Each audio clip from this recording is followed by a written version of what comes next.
কি কিউট না বাচ্চাটা।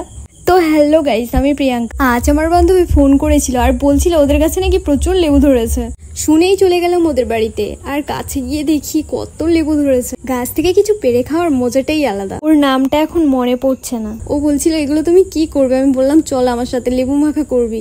2-3টের মতো ছেড়ে নিয়েছিলাম লেবু মাখা করব বলে। তারপর সবাই মিলে আমরা ছাদে চলে গেলাম। লেবুগুলোকে ভালোভাবে ধুয়ে নিলাম, তারপরে একটা পাত্রে তুলে নিলাম।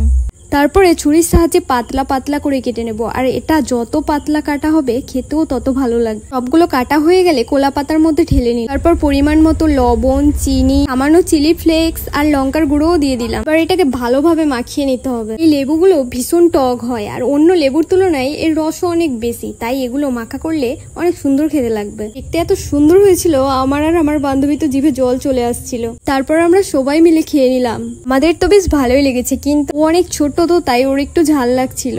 ওকে আমি বলছিলাম নেক্সট বার তোমার জন্য মিষ্টি কিছু বানাও। ভিডিওটা কেমন লাগলো কমেন্টে জানিয়ে।